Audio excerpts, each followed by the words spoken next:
ఈ వీడియోలో మనం తెలంగాణ నుంచి supplementary exam 10th class supplementary exam prepare అయ్యే వాళ్ళు డెఫినెట్గా నేర్చుకోవాల్సిన కొన్ని క్వశ్చన్స్ డిస్కస్ చేద్దాం. ఈ ప్రాబ్లమ్స్ ఎలా షార్ట్ లిస్ట్ చేసామంటే లాస్ట్ 3 years క్వశ్చన్ పేపర్స్ తీసుకుని, అంటే ప్రీవియస్ క్వశ్చన్ పేపర్స్లో రిపీటెడ్గా వచ్చిన క్వశ్చన్స్ ఎలా ఉన్నాయో చూసి దాన్ని బట్టి ఇక్కడ కొన్ని క్వశ్చన్స్ షార్ట్ లిస్ట్ చేసాం. అవేంటంటే ప్రూవ్ ఏ నెంబర్ ఇర్రేషనల్. ప్రతి సంవత్సరం వచ్చింది మనకు ఒక నెంబర్ ఇస్తే దాన్ని ఇర్రేషనల్ నెంబర్ అని ప్రూవ్ చేయడం. ప్రూఫ్ బై కంట్రాడిక్షన్ మెథడ్ వాడతాం కదా, అది డెఫినెట్గా నేర్చుకోవాల్సిన question. Find zeros of a quadratic polynomial using graph method. Graph draw చేసి క్వాడ్రాటిక్ పాలినామియల్కి జీరోస్ కనుక్కోవడం చాలా ఇంపార్టెంట్ క్వశ్చన్, ప్రతి సంవత్సరం వచ్చింది. Construction of a triangle similar to a given triangle. మనం ఫస్ట్ ఒక ట్రయాంగిల్ని డ్రా చేసి దానికి సిమిలర్గా ఉండే ట్రయాంగిల్ని కన్స్ట్రక్ట్ చేయడం చాలా ఇంపార్టెంట్, నేర్చుకోవాలి. అండ్ స్టాటిస్టిక్స్ చాప్టర్ నుంచి ఒక క్వశ్చన్ డెఫినెట్గా వస్తుంది. అయితే కొన్నిసార్లు మీన్ అడుగుతున్నారు, కొన్నిసార్లు మీడియన్ ఆర్ మోడ్ అడుగుతున్నారు. ఓకే, సో డెఫినెట్గా మీరు నేర్చుకోవాల్సిన question find mean, median and mode of grouped data. Grouped frequency data ఇస్తే ఈ మూడు కనుక్కోవడం అనేది డెఫినెట్గా నేర్చుకోవాలి. Construction of a pair of tangents to a circle from N external point.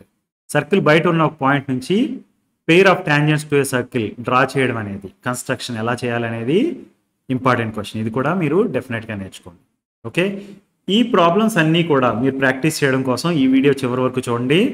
డీటెయిల్డ్గా ఎవ్రీ క్వశ్చన్ డీటెయిల్డ్గా ఎక్స్ప్లెయిన్ చేశాను, so that it will be of help to you. Okay, video నచ్చినట్టయితే డెఫినెట్గా మీ ఫ్రెండ్స్కి షేర్ చేయండి, so that it will be of use to many people. Okay, all the best.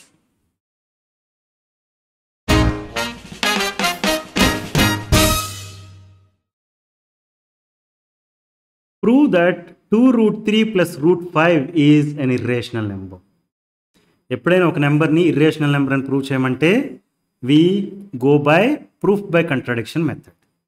Proof by contradiction మెథడ్లో ఏమి చేస్తామంటే మనకి ఇచ్చిన నెంబర్ ఏదైతే ఉందో దాన్ని ఇర్రేషనల్ నెంబర్ అని ప్రూవ్ చేయమంటున్నారు కాబట్టి దానికి కంట్రాడిక్టింగ్గా we assume that the given number is a rational number.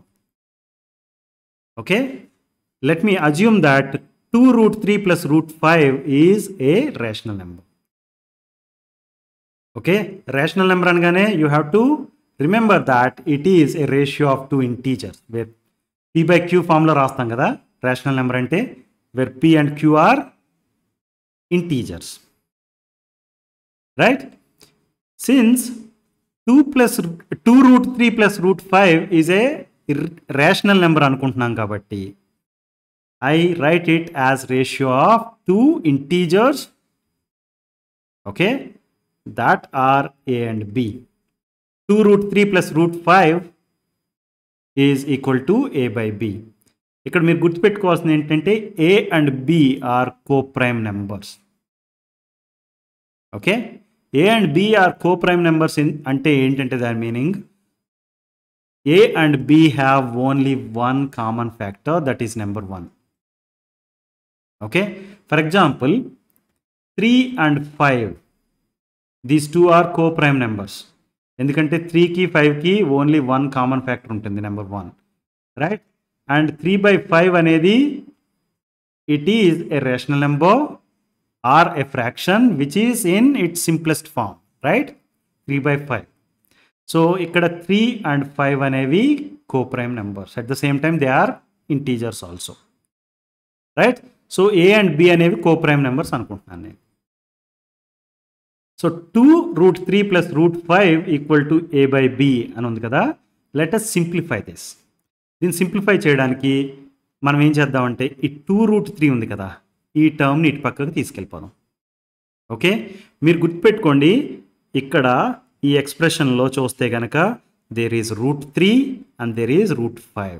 Okay, there are 2 numbers with roots. Okay, and మనకు తెలుసు ఇవి √3 అండ్ √5 అనేవి ఇర్రేషనల్ నెంబర్స్ ఆల్రెడీ. ఎందుకు ఇర్రేషనల్ నెంబర్స్ అంటే they are square root of prime numbers. అందు గురించి already we know that they are irrational numbers. ఎప్పుడైతే ఇలా ఉందో we take slightly different procedure. అదేంటో చూద్దాం ఇప్పుడు. ఈ 2√3ని అటుపక్కకు తీసుకెళ్ళిపోదాం అనుకున్నాను కదా, then √5 equal to a by b minus 2√3.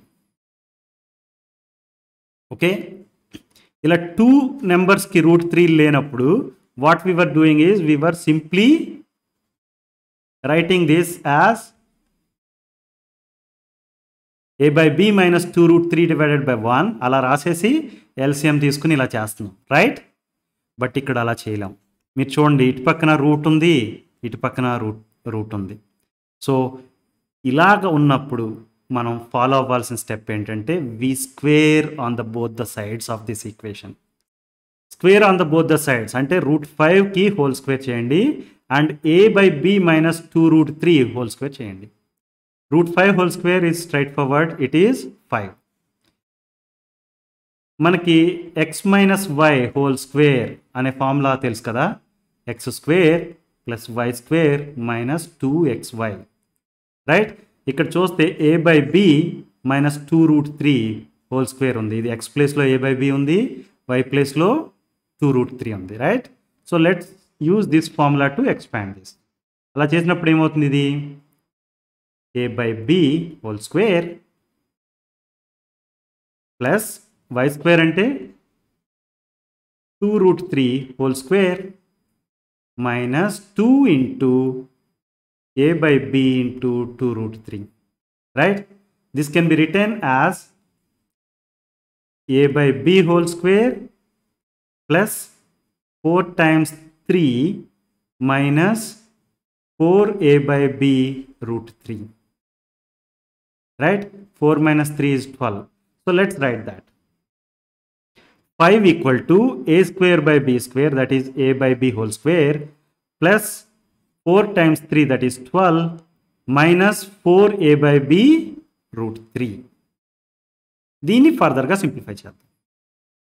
ఫర్దర్గా సింప్లిఫై చేయడానికి నేను ఏం చేస్తానంటే ఈ √3 ఉన్న టర్మ్ ఉంది కదా, దాన్ని ఇటు పక్క తీసుకెళ్ళిపోతాను, ఈ 5ని ఇటు పక్క తీసుకొచ్చేస్తాను. Then I can write this as 4a by b √3 equal to a square by b square plus 12 minus 5. 12 minus 5 ante 7, right? So now I can write this as 4a by b √3 equal to a square by b square plus 7, right? Now what I'm going to do is I'm going to write this as a square by b square plus 7 by 1. Let's do that. అప్పుడు దీన్ని LCM b square అవుతుంది కదా, b square in the denominator and a square plus 7b square అనేది న్యూమరేటర్లో వస్తుంది, right?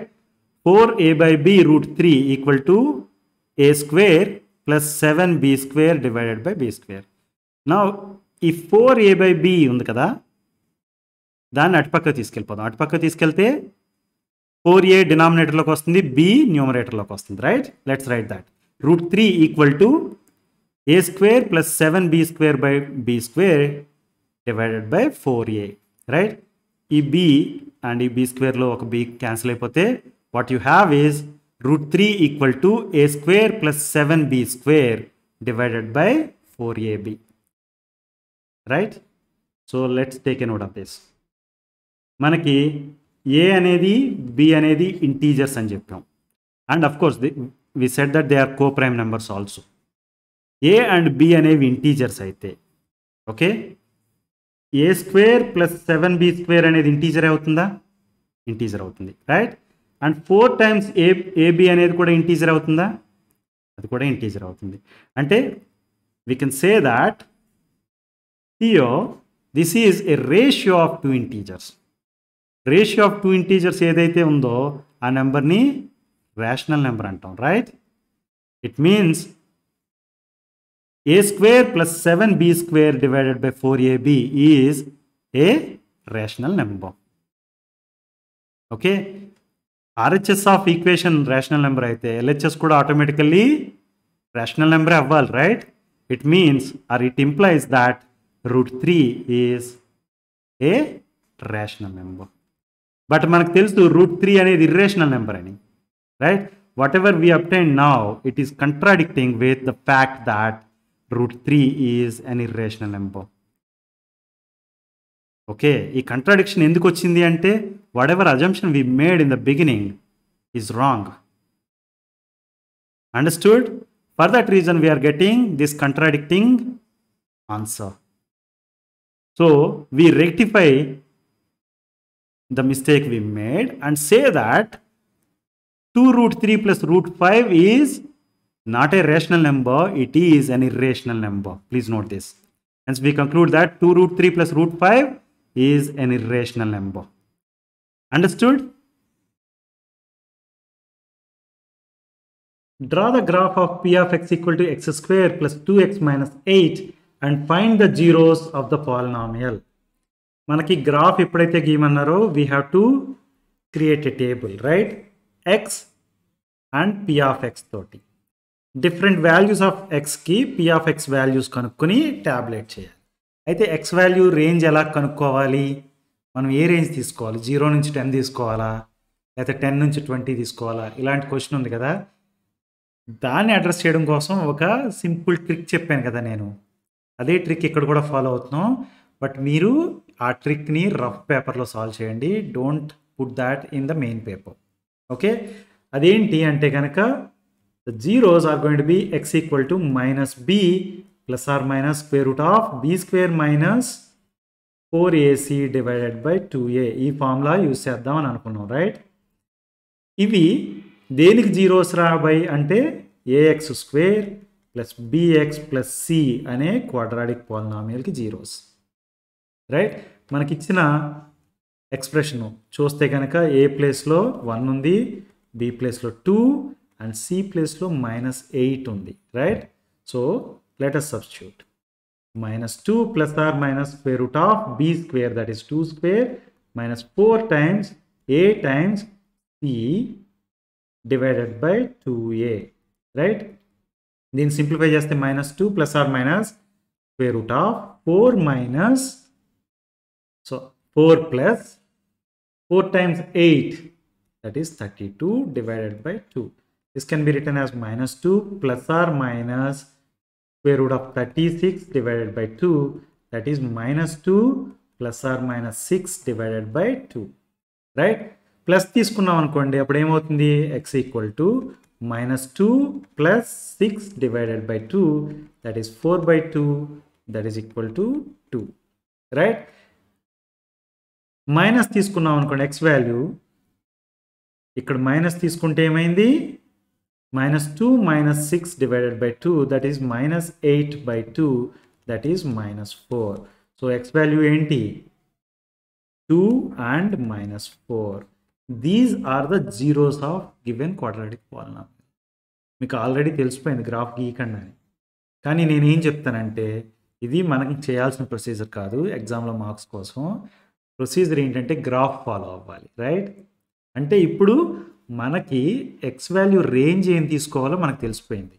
మనం తీసుకునే numbers range ఏదైతే ఉందో అందులో 2 and -4 అనేవి పక్కాగా ఉండాలి. ఓకే, అందుకోసం నేను ఏం చేస్తానంటే -4 ఉండాలి కదా, -4 కంటే కొంచెం పైన -5 నుంచి స్టార్ట్ అవ్వచ్చు, బట్ నేను -6 నుంచి స్టార్ట్ అవుతాను. 2 ఉండాలి కదా, డెఫినెట్గా 2 దాటి 4 వరకు వెళ్తాను. సో -6 నుంచి 4 వరకు ఇది రేంజ్. మనకి ఈ ట్రిక్ వాడటం ద్వారా తెలిసిపోయింది, రైట్? కానీ ఎగ్జామ్ పేపర్లో ఈ ట్రిక్ వాడామని చెప్పకూడదు. మీరు చెప్తే they may not consider. Okay, now let us start with this table. -6 తీసుకుందాం. అప్పుడు x ఈక్వల్ టు -6 అయితే కనుక p of -6, that is p of x value, x square అన్నారు అంటే -6 square plus 2 times -6 -8, right? This is going to be 36 minus 12 minus 8, ante 36 minus 20, that is equal to 16. Let's write that. Next, x equal to -4 తీసుకుందాం. Okay, అప్పుడు ఏమైంది? ఇది -4 whole square plus 2 times -4 minus 8. This is 16 -8 minus 8. This is 16 minus 16, that is equal to 0. Let's write that. Next, -2 తీసుకున్న x value. So p of -2 is equal to -2 whole square plus 2 times -2 minus 8. This is going to be 4 minus 4 minus 8. So the answer is minus 8. Let's write that. Next, x equal to 0 తీసుకుందాం. 0 తీసుకుంటే p of 0 is 0 square plus 2 times 0 minus 8. This is 0 minus 8 equal to minus 8. Let's write that. The next value is 2. P of 2 is equal to 2 square plus 2 times 2 minus 8. This is 4 plus 4 minus 8. Ante 8 minus 8, that is equal to 0. Let's write that. The next value is 4. Let's consider. Then P of 4 is equal to 4 square plus 2 times 4 minus 8. Right? This is 16 plus 8 minus 8. This is 16. Let's write that. ఇవి మనకి x and different values of x కి px values వచ్చేసాయి. Right, ఇది direct table చూసే చెప్పేయచ్చు. మనకి -4 and 2 అనేవి values 0 ఉన్నాయి కాబట్టి ఆటోమేటిక్గా అవి zeros of the given quadratic polynomial అని. కానీ మనం చెప్పకుండా ఏంటంటే గ్రాఫ్ ప్లాట్ చేస్తాం ఇప్పుడు. రైట్, ఇక్కడ range of X should include 2 and -4 అని రాశాను కదా, ఇది ఉండకూడదు. మీకు మెయిన్ పేపర్ మీద రాయకూడదు. మీకు రేంజ్ తెలియడం కోసమే అలా చేసాం మనం. Okay, the next one is to plot. Right, so plot చేయడం కోసం నేను ఏం చేస్తానంటే ఎక్స్ వాల్యూ చూడండి, -6 నుంచి 4 వరకు ఉంది కదా. సో 0, -1, -2, -3, -4, -5, -6, -7 ఇలా తీసుకున్నాను. 1, 2, 3. సో ఎక్స్ యాక్సిస్లో 1 centimeter in x-axis is 1 unit. Right, వైలోకి వచ్చేసరికి నేను ఏం చేస్తానంటే 5 తీసుకుంటాను. 5 యూనిట్స్. 5 తీసుకుంటే సరిపోతుందా? మనకి 16 కూడా రావాలి. రైట్, సో 5 తీసుకుంటే సరిపోవట్లేదు. మనం ఏం చేద్దాం ఇప్పుడు? 10 తీసేసుకుందామా? లెట్స్ టేక్ 10, 20 సరిపోయింది. Right, so now this is 10, -10 and -20. Right? So now x equal to -6 ఉన్నప్పుడు y value 16. Right? x equal to -6 ఉన్నప్పుడు y value 16 అంటే ఇక్కడ ఒక పాయింట్ పడుతుంది. రైట్, yలో 1 centimeter in y axis is 10 units. Right? So next x equal to -4 ఉన్నప్పుడు y value 0. అంటే డైరెక్ట్గా ఇక్కడ పాయింట్ వచ్చేసింది. x equal to -2 ఉన్నప్పుడు y value -8. రైట్, అంటే పాయింట్ ఇక్కడ వస్తుంది. x equal to 0 ఉన్నప్పుడు y value -8 అంటే పాయింట్ ఇక్కడ వస్తుంది. రైట్, x equal to 2 ఉన్నప్పుడు y value 0 అంటే ఇక్కడ వస్తుంది. x equal to 4 ఉన్నప్పుడు ఇక్కడ మనకి ఆల్రెడీ యాక్చువల్గా ఇక్కడ ఎక్కడో వస్తుంది పాయింట్. x equal to 4 ఉన్నప్పుడు y value 16 అంటే అది it is somewhere here. Right, ఇక్కడ గ్రాఫ్ పేపర్లో మనం స్కేల్ సెలెక్షన్ ప్రాపర్గా చేసుకోలేదు, బట్ మీకు ఈ ప్రాబ్లం ఉండదు. రైట్, మీ దగ్గర పెద్ద గ్రాఫ్ పేపర్ ఉంటుంది కాబట్టి. ఇప్పుడు ఈ పాయింట్స్ అన్నిటినీ పాస్ అయ్యేటట్టుగా ఫ్రీ హ్యాండ్ కర్వ్ గీస్తున్నాను. రైట్, ఈ కర్వ్ మీరు చూస్తే కనుక ఏమని చెప్పొచ్చు? -4 దగ్గర ఎక్స్ యాక్సిస్ని కట్ చేసింది అండ్ +2 దగ్గర ఎక్స్ యాక్సిస్ని కట్ చేసింది. రైట్, అంటే these two are the zeros of given quadratic polynomial. Can you say that x equal to -4 and x equal to 2 are the zeros of given quadratic polynomial. అర్థమైందా? This is 0, 1 and this is second 0. Right? Construct a triangle of sides 4 cm, 5 cm and 6 cm. Then construct a triangle similar to it, whose sides are 2/3 of the corresponding sides of the first triangle. Now let us first construct a triangle with these three sides, 4 centimeters, 5 centimeters and 6 centimeters. To begin with, let me draw a line of length 4 centimeters. ఒక scale తీసుకుని మీరు 4 centimetres line draw చేయండి. ఇక్కడ చూసినట్టుగా 4 units length ఉంది కదా, అది line AC అని పిలుస్తున్నాను నేను. Okay, now consider A as the centre. Compass తీసుకోండి. ఇప్పుడు 5 సెంటీమీటర్స్ కావాలి కదా మనకి. కంపాస్ని 5 సెంటీమీటర్స్ మెజర్మెంట్ తీసుకోండి. తీసుకుని ఏ దగ్గర నీడిల్ పెట్టి ఒక ఆర్క్ డ్రా చేయండి. మీరు ఇక్కడ చూస్తే ఈ బ్లూ కలర్లో ఉంది కదా, అది ఆర్క్. 5 సెంటీమీటర్స్ కంపాస్ని అడ్జస్ట్ చేసిన తర్వాత డ్రా చేసిన ఆర్క్. ఓకే, నా థర్డ్ సైడ్ ఎంత, 6 సెంటీమీటర్స్ అంటున్నాం. అంటే సి దగ్గర కంపాస్ నీడిల్ని పెట్టుకుని 6 సెంటీమీటర్స్కి కంపాస్ని అడ్జస్ట్ చేసి యు డ్రా అనదర్ ఆర్క్. ఈ రెండు ఆర్క్స్ ఇక్కడ ఇంటర్సెక్ట్ అవుతున్నాయి, right? Let me call that point as b. Now ఏని బీని కనెక్ట్ చేయండి, బీని సిని కూడా కనెక్ట్ చేయండి. మనకిప్పుడు ఏబిసి అనే ట్రయాంగిల్ వచ్చింది, right? AC is 4 units length, 4 centimeters, and AB is 5 centimeters, and BC is 6 centimeters. మీకు ఏమైనా డౌట్ ఉంటే స్కేల్తో ఒకసారి మెజర్ చేసుకోవచ్చు. 5 units and 6 units, right? Now we are done with construction of triangle with given side lengths. Now we are done with the first part of the problem.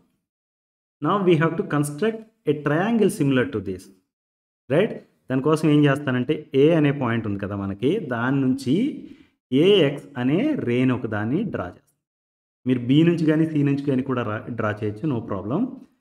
Once we're done, ఇక్కడ 2/3 of అన్నారు కదా, 2/3 అన్నారు కదా, అందు గురించి ఈ AX మీద 3 పాయింట్స్ని మార్క్ చేస్తాను. వాటిని ఏమని పిలుస్తాను, పిక్యూఆర్ అని పిలుస్తున్నాను. ఓకే, ఆ పాయింట్స్ పొజిషన్ ఎలాగ ఉండాలి అంటే AP equal to PQ equal to QR అయ్యేటట్టుగా ఉండాలి. దానికి కంపాస్ని ఈక్వల్ స్పేసింగ్ ఒకసారి ఒక స్పేసింగ్ ఫిక్స్ చేసుకుని, ఇక్కడ ఈ పర్టికులర్ కేసులో 2 సెంటీమీటర్స్ ఫిక్స్ చేసుకున్నాను నేను. దాన్ని యూస్ చేసి ఏపీ అనే ఆర్క్, తర్వాత పి అనే పాయింట్, క్యూ అనే పాయింట్, ఆర్ అనే పాయింట్, ఈ 3 పాయింట్స్ని మార్క్ చేసాం. Such that AP equal to PQ equal to QR. Next స్టెప్కి ఏం చేస్తున్నా అంటే సి అనే పాయింట్ ఉంది మన దగ్గర, ఆర్ అనే పాయింట్ ఉంది, రైట్? ఈ రెండింటిని కలుపుతూ let me draw a line RC. మీరు ఇప్పుడు చూస్తే కనుక ట్రయాంగిల్ ఏసీఆర్ అనేది ఒకటి ఫామ్ అయింది, right? Now I want to draw a line from Q parallel to CR. సిఆర్కి ప్యారలల్గా క్యూ నుంచి ఒక లైన్ డ్రా చేద్దాం అనుకుంటున్నాను. దాన్ని క్యూడి అని పిలుస్తున్నాను నేను. క్యూ నుంచి ఎందుకు చేస్తున్నాం అంటే కనుక, ఓకే, ఏ నుంచి ఇది ఒక యూనిట్ లెంత్ అనుకుందాం. అఫ్కోర్స్ ఇందాక 2 అని చూపించాను, ఇది సెకండ్ యూనిట్, ఇది థర్డ్ యూనిట్, రైట్? సో న్యూమరేటర్లో చూడండి, ఇక్కడ 2 అని ఉంది. 2 అని ఉంది కాబట్టి క్యూ నుంచి డ్రా చేస్తున్నాం. అదే 1/3 అని ఉంది అనుకోండి సపోజ్, అప్పుడు పి నుంచి డ్రా చేసి ఉండేవాళ్ళం ప్యారలల్ లైన్. 2/3 అని ఉంది కాబట్టి క్యూ నుంచి ఒక లైన్ డ్రా చేస్తున్నాం, అది సిఆర్కి ప్యారలల్గా ఉండాలి. CR is parallel to QD, right? ఇప్పుడు ఇది చూస్తే కనుక మనకి ట్రయాంగిల్ ఏసీఆర్ ఉంది, అందులో ఒక సైడ్కి ప్యారలల్గా ఇప్పుడు క్యూడి అనే లైన్ని డ్రా చేసాం. ఇలాంటి సినారియో ఉండగానే మనకు ఫస్ట్ గుర్తు రావాల్సింది ఏంటంటే బేసిక్ ప్రొపోర్షనాలిటీ థియరం. ఏమని చెప్తుంది? If a line is drawn parallel to one side of a triangle, it intersects the other 2 sides of the triangle in such a way that those sides are divided in the same ratio. అంటే మనకి ఇప్పుడు AQ by QR equal to AD by CD అవుతుందని basic proportionality theorem చెప్తుంది, right? AQ అనేది 2/1. ఇంతకుముందు కేసులో చూస్తే కనుక AQ/QR ఈక్వల్ టు యాక్చువల్గా 4/2, దట్ ఈజ్ ఈక్వల్ టు 2/1 అవుతుంది. 4 centimeters by 2 centimeters, right? That is equal to 2/1. So AD/CD ఎంత? 2/1. So we can say that D divides line AC in the same ratio 2:1. That's why AD/CD equal to 2:1.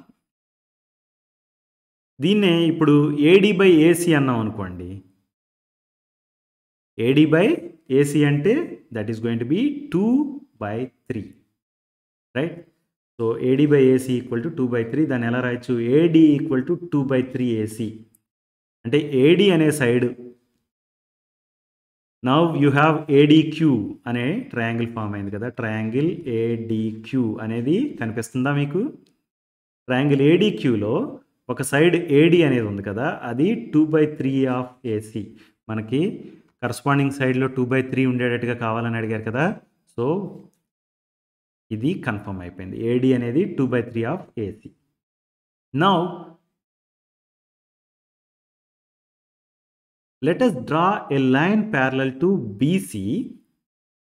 AD అనేది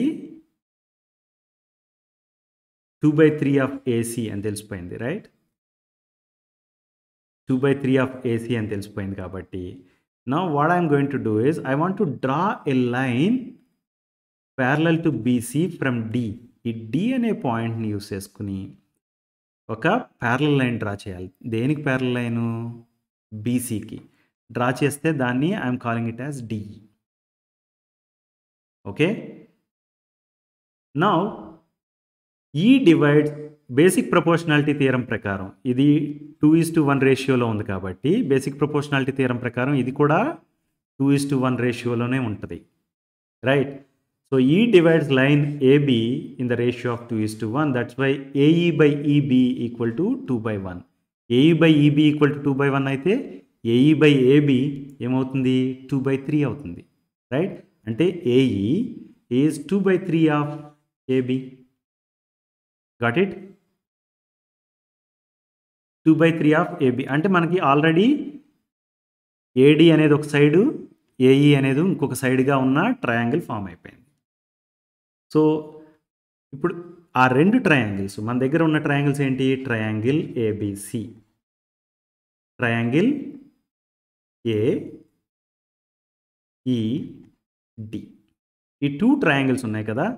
SAS criterion of similarity of triangles use చేసి మనం ఏమని చెప్పొచ్చు అంటే ఈ రెండు similar triangles అని చెప్పొచ్చు. Triangle ABC is similar to triangle AED. ఎప్పుడైతే 2 ట్రయాంగిల్స్ సిమిలరో కరస్పాండింగ్ సైడ్స్ ప్రపోర్షనల్గా ఉంటాయని తెలుసు కాబట్టి మనకి BC అండ్ ED అనే కరస్పాండింగ్ సైడ్స్ ఉన్నాయి కదా, అవి కూడా ప్రపోర్షనల్లే. అంటే ED/BC ఈక్వల్ టు 2/3. ఇవన్నీ చూడండి, AE/AB equal to 2/3, AD/AC equal to 2/3. అందుకే ED/BC ఈక్వల్ టు 2/3 అవుతుంది. అంటే ED equal to 2/3 of BC అవుతుంది. అండర్స్టూడ్? మనకి ఇప్పుడు ట్రయాంగిల్ AED అనేది డ్రా చేసామనుకుంటే కనుక that has got 2/3, every side 2/3 of corresponding side of ABC అయింది. అందు గురించి ఏమని చెప్పొచ్చు? sides of triangle AED are 2/3 of the corresponding sides of triangle ABC. మనం డ్రా చేసిన ట్రయాంగిల్ వచ్చి triangle AED. Understood? Find the mean age of 100 residents of a colony from the following data. మనకి చూస్తే age in years and number of persons data ఇచ్చారు, right? 0 to 10 years age bracket తీసుకుంటే 10 people ఉన్నారు. 10 to 20 bracket తీసుకుంటే 15 people ఉన్నారు. అలా total 100 residents data ఉంది మన దగ్గర. ఎప్పుడైనా మనకి డేటా ఇలా ఇస్తే మనం ప్రాబ్లమ్ సాల్వ్ చేయాల్సినప్పుడు ఫస్ట్ ఏం చేస్తామంటే కాలం ఫార్మాట్లో రాసుకుంటాం. ఇది రో ఫార్మాట్లో ఉంది కదా, కాలం ఫార్మాట్లో రాస్తే కనుక మనకి ఏజ్ ఇన్ ఇయర్స్ ఒక కాలంలో రాస్తాం, నెంబర్ ఆఫ్ పర్సన్స్ దాన్నే ఫ్రీక్వెన్సీ అంటాం, రైట్? అది సెకండ్ కాలంలో రాస్తాం. మీరు ఇచ్చిన డేటాని ఫస్ట్ ప్రాబ్లం స్టార్ట్ చేయాల్సినప్పుడు చూడాల్సింది ఏంటంటే ఇంక్లూజివ్ ఫామ్లో ఉందా లేదా అనేది. ఇంక్లూజివ్ ఫామ్ అంటే దీని అప్పర్ లిమిట్ 10 ఉంది కదా, నెక్స్ట్ క్లాస్ లోయర్ లిమిట్ కూడా 10 ఉండాలి. ఓకే, ఇది 10 నుండి ఇక్కడ 11 ఉంటే కనుక అది ఇంక్లూజివ్ ఫామ్లో ఉన్నట్టు కాదు. మనం ఫస్ట్ ఇచ్చిన డేటాని ఇంక్లూజివ్ ఫామ్లో ఉందో లేదో చూసుకోవాలి. ఇంక్లూజివ్ ఫామ్లో లేకపోతే తెచ్చుకోవాలి. బట్ మనకు లక్కీగా ఇక్కడ ఇంక్లూజివ్ ఫామ్లోనే ఇచ్చేశారు, రైట్? ఇక్కడ 20 ఉంది, ఇక్కడ 20 ఉంది, ఇక్కడ 30 ఉంది, ఇక్కడ 30 ఉంది. సో ఇంక్లూజివ్ ఫామ్లోనే ఉంది, right? All these classes are in the inclusive form. So nothing to worry. So inclusive ఫామ్లోనే ఉంది. నెక్స్ట్ మీన్ కనుక్కోవడానికి ఫార్ములా ఏంటి అని చూస్తే mean that is X bar equal to sigma f i X I divided by sigma F I. మీకు చూస్తే F I data మనకు already ఉంది, ఎక్స్ఐ లేదు, రైట్? ఎక్స్ఐ అంటే ఏంటి? Class mark. క్లాస్ మార్క్ ఎలా వస్తుంది మనకంటే lower class limit plus upper class limit divided by 2 చేస్తే వస్తుంది. Okay, so class mark xi is going to be lower class limit, that is 0, plus upper class limit, that is 10. This is 10 divided by 2, right? Equal to 5. దీనికి వచ్చేసరికి 10 plus 20 divided by 2 అంటే that is 30 by 2, that is equal to 15. Okay, next 20 plus 30 divided by 2 అంటే 50 by 2, that is equal to 25, right? Next one 30 plus 40 divided by 2. 30 plus 40 is 70, right? 70 divided by 2 equal to 35. Next one is 40 plus 50 అంటే 90. 90 divided by 2 is 45. Next one is 50 plus 60 అంటే 110 divided by 2, that is equal to 55. Next one is 60 plus 70, right? That is 130 divided by 2 equal to 65. Class mark అన్ని వచ్చేసినాయా? Okay, now next thing ఏంటంటే మనం వీటిని some చేసి చూసుకోవాలి. 10 plus 15 25 plus 25 50 plus 25 75 85 95 100. Sigma f i equal to 100. Okay, డైరెక్ట్గా రాసేయచ్చు. Count ఎందుకు చేస్తున్నాం అంటే మనం ఇక్కడ నుంచి ఈ కాలం ఫార్మాట్లో రాసేటప్పుడు ఏమన్నా గబుక్కుని మిస్టేక్ బై మిస్టేక్ 10 రాయబోయి 9 రాసామనుకుందాం, ఇక్కడ ఆ ప్రాబ్లం వచ్చే ఛాన్స్ ఉంది, రైట్? అందు గురించి better to check sigma f i 100 వచ్చిందా లేదా అనేది. ఎందుకంటే ఇక్కడ 100 రెసిస్టెన్స్ అన్నారు కాబట్టి 100 ఆటోమేటిక్గా వచ్చేస్తుంది, మీరు రాసేసుకోవచ్చు. కానీ బెటర్ టు కన్ఫర్మ్, ఒకసారి యాడ్ చేసుకోవడం ద్వారా కరెక్ట్గా వచ్చిందా లేదా అనేది చెక్ చేసుకోండి. ఓకే, నౌ మన దగ్గర ఎఫ్ఐ ఉంది, ఎక్స్ఐ ఉంది, రైట్? సిగ్మా ఎఫ్ఐ ఎక్స్ఐ కనుక్కోవచ్చు, రైట్? అది చేద్దాం. ఇప్పుడు ఎఫ్ఐ ఉంది, ఎక్స్ఐ ఉంది. ఎఫ్ఐ ఎక్స్ఐ కావాలంటే ఏంటి? 10 into 5, right? That is equal to 50. 15 into 15, that is 225. 25 into 25, that is 625. 25 into 35, that is equal to 875. 10 times 45, that is 450. 10 times 55, that is 550. 5 times 65 is 325. మనకి ఈ ఫార్ములాలో సిగ్మా ఎఫ్ఐ ఎక్స్ఐ కావాలి, right? మన దగ్గర f i xi data ఉంది. వీటన్నిటిని add చేయండి. 50 plus 225 plus 625, 8 plus 875 plus 450 plus 550 plus 325 చేస్తే మనకి sigma f i x i equal to 3100 అని వచ్చింది. సో ఇప్పుడు మీన్ ఏమవుతుంది? 3100 divided by 100, right? That is equal to 31, right? So mean equal to 31. అర్థమైందా? Mean age of 100 residents in this colony is 31 years. ఇంతే, simple. Steps అన్నీ గుర్తుపెట్టుకోండి. ఏం చేస్తున్నామో ఈ ఫార్ములా గుర్తుంటే కనుక మనకి స్టెప్స్ ఏమేమి చేయాలో కూడా తెలిసిపోతుంది మనకి ఈజీగా. Okay,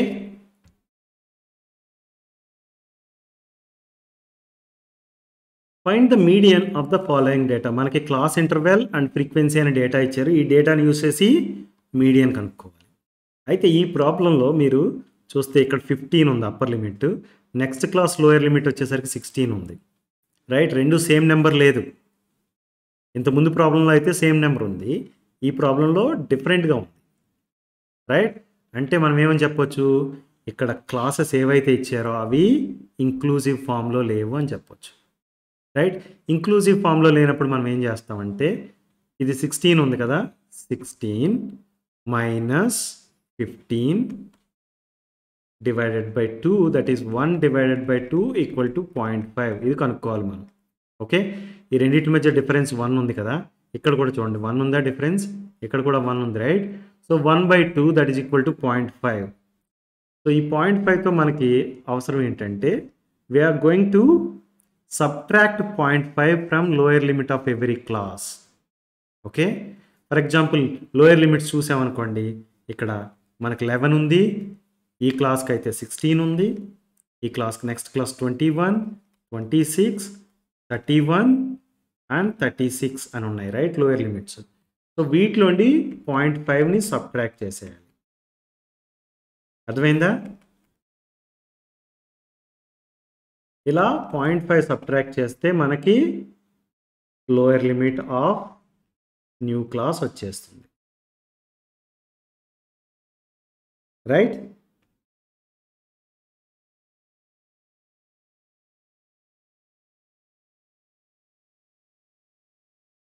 so this is 35.5.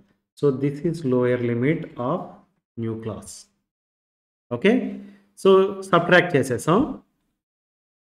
తర్వాత అప్పర్ లిమిట్కి వచ్చేసరికి we're going to add 0.5 to upper limit of each class. Upper limits ఏమున్నాయి, 15, 20, రైట్, 25, 30, 35 అండ్ 40. రైట్, ఈ అప్పర్ లిమిట్స్ అన్నిటికి ప్లస్ 0.5 చేయాలి. ప్లస్ 0.5 చేస్తే ఏమవుతుందంటే, ఇక్కడ చూడండి 15.5 అయింది, ఇది 20.5, దిస్ ఇస్ 25.5, ఇక్కడ 30.5 వస్తుంది. Right, so this is 35.5 plus this is 40.5. So ఇది upper limit. Now you write this, 10.5 to 15.5 class has got 3 frequency. The next one is 15.5 to 20.5 has got 5. So అర్థమైందా, ఇక్కడ 16 ఉన్న దగ్గర ఈసారి 15.5 పడుతుంది, ఇక్కడ 20 ఉన్న దగ్గర 20.5 పడుతుంది. ఇలా రాస్తే మనకి టేబుల్ ఇలా వస్తుంది.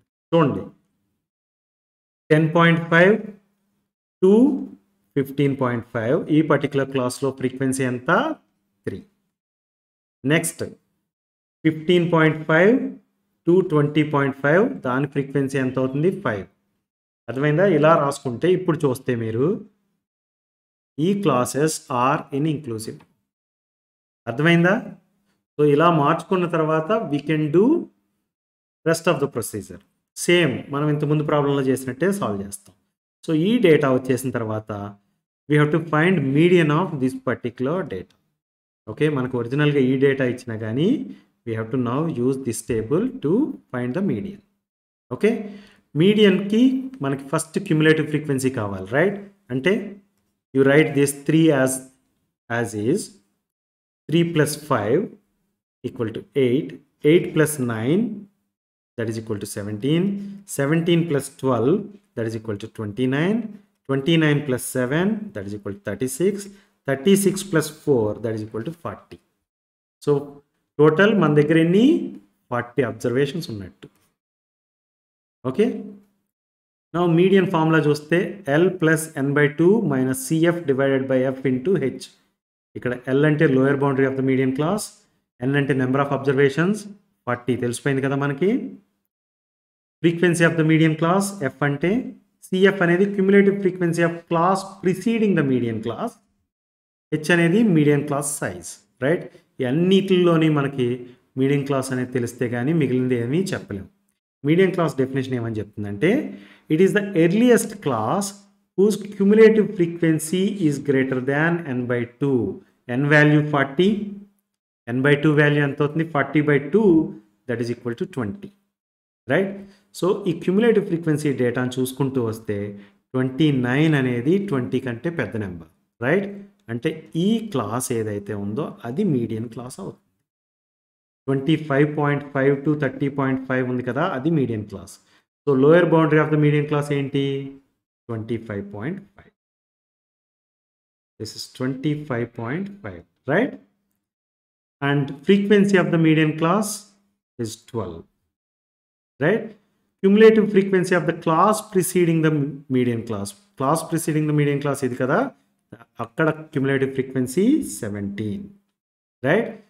Size of the class అంటే 30.5 minus 25.5, this is equal to 5. So h equal to 5. ఈ డేటాని యూస్ చేసుకుని మనం ప్రాబ్లమ్ సాల్వ్ చేయాలి, right?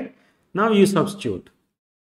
So L equal to 25.5 plus n by 2, that is 20, minus CF, that is 17, divided by HF, that is 12, into H, that is 5, right? Dini 25.5 plus 3 divided by 12 into 5 and rastanu, right? This is going to be 1 4 times, right? This is 25.5 plus 5 by 4. Ante dini eman rayochu 25.5 plus 1.25. This is going to be 26.75. So median of the given data is 26.75. Understood?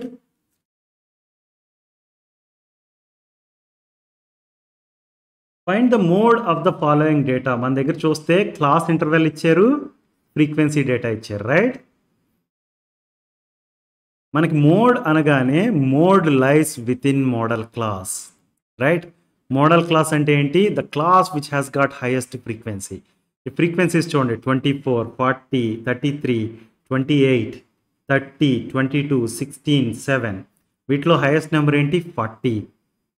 అంటే modal class is 1500 to 2000 is the model class, right? So mode kanukovali ante we have to remember this formula. Mode equal to L plus f1 minus f0 divided by 2 times f1 minus f0 minus f2 into h, right? ikkada L ante lower limit or lower boundary of the model class, right? If 1500 to 2000 అనేది ఉంది కదా, you say that this is model class. దీని lower boundary ఏంటి? 1500. It means L equal to 1500, right? Now H is size of model class. అంటే H equal to 2000 minus 1500, that is equal to 500. Okay, the next one is f1. F1 is frequency of the model class. Model class frequency anta 40, right? Now f0 is frequency of the class preceding the model class. Class preceding the model class is here and its frequency is 24. f0 equal to 24. And f2 is frequency of the class succeeding the model class, right? That is 33, right? మన దగ్గర కావాల్సిన information అంతా ఉందా? ఉంది, right? Now we can substitute and find mode. Mode equal to L plus L is 1500 plus f1 minus f0, that is 40 minus 24 divided by 2 times 40 minus 24 minus 33 into 500. Okay, now let me write this as 1500 plus 40 minus 24, that is 16. This is 2 times 40, 80, minus 24 plus 33, that is 57, right? 80 minus 57, let's write that, into 500. This can be now written as 1500 plus 16 divided by 23 into 500. Right. 16 divided by 23 ఎంత మీరు calculate చేస్తే you will get it as 0.696. Okay, now multiply that with 500. So this is equal to 348 plus 1500, that is equal to 1848. So mode of the given data is approximately equal to 1848. ఎందుకంటే 16 divided by 23 is approximately equal to 0.696 కాబట్టి. Okay, this is not exactly equal to 0.696. Okay, అందు గురించి mode of the data is 1848 approximately, అంటే 1847 point something ఉంటుంది కరెక్ట్గా మీరు చేస్తే. Okay, don't worry about that. So మీకు అర్థమైంది కదా ఎలా సాల్వ్ చేయాలో ప్రాబ్లం. డెఫినెట్గా గుర్తుండాల్సింది మోడ్ ఫార్ములా అండ్ ప్రతి టర్మ్కి meaning. And then mode lies within the modal class. Modal class అంటే ఏంటి? The class which has got highest frequency. అర్థమైందా? Once you know all that you can score well. You will be able to get 100% for this question, right? Draw a circle of radius 3 centimeters and construct a pair of tangents from a point 8 centimeters away from the center. ఇది చేయడం కోసం first ఏం చేయాలి? We have to draw a circle of radius 3 centimeters. Compass హెల్ప్తో మనం 3 centimeters radius ఉన్న ఒక సర్కిల్ని డ్రా చేయొచ్చు, right? Let's do that and mark the centre as O. అలా చేస్తే కనుక ఓ అనేది సెంటర్గా ఉన్న సర్కిల్ ఇలా ఉంటుంది. తర్వాత ఒకసారి డ్రా చేసిన తర్వాత you check what is the radius of this circle. Scale పెట్టుకుని చూసుకుంటే you can say that radius is 3 centimeters. Done, right? Now we have to mark a point 8 centimeters away from the center, right? O నుంచి 8 centimeters దూరంలో we have to mark a point. A point in P అందాం. Let's mark that. Once you are done with this, మనం ఏం చేయాలి? We have to draw a pair of tangents from the point P to the circle here, right? So మనకు తెలుసు external point నుంచి ఒక సర్కిల్కి 2 tangents మాత్రమే గీయగలుగుతాం. We have to draw them, right? ఇలా ఒక ట్యాంజెంట్, ఇలా ఒక ట్యాంజెంట్ డ్రా చేయగలుగుతాం, రైట్? దీన్ని డ్రా చేయడం ఎలా అంటే కనుక వాట్ ఆర్ ద స్టెప్స్ అంటే ఇప్పుడు చూద్దాం. First we have to join P and O. అలా జాయిన్ చేస్తే కనుక మనకు ఓపి అనే లైన్ వచ్చింది, రైట్? ఆ లైన్ లెంత్ ఎంత? 8 centimeters. నెక్స్ట్ స్టెప్కి ఏం చేయాలంటే we have to bisect this into 2 equal parts. దానికోసం మనం ఏం చేస్తామంటే we draw a perpendicular bisector of PO. Line పిఓకి పెర్పెండిక్యులర్ బైసెక్టర్ గీయాలి.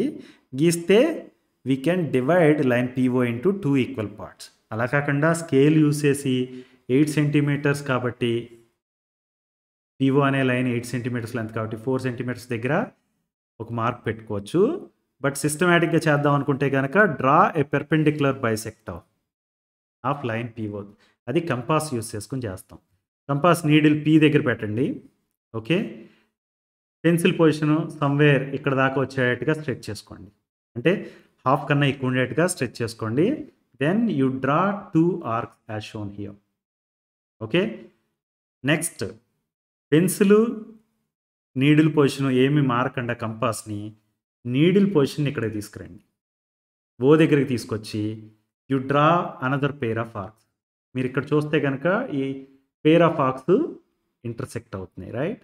ఈ పాయింట్ దగ్గర, ఈ పాయింట్ దగ్గర. Let me connect these 2 points using a straight line. అలా కనెక్ట్ చేసినప్పుడు ఏమవుతుందంటే ఓపి అనే లైన్ని ఇది ఎం అనే పాయింట్ దగ్గర కట్ చేస్తుంది. సో ఈ ఎం అనేది bisecting point.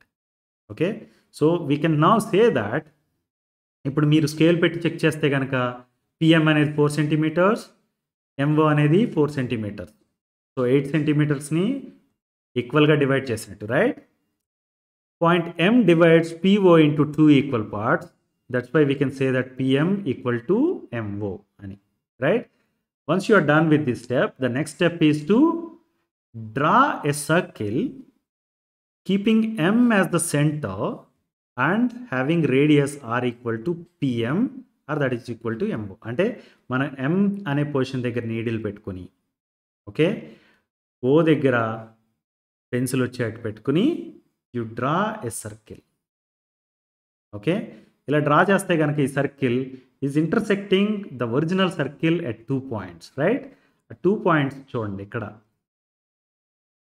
Let's mark them and say that those are A and B, right? At A and B ane 2 points దగ్గర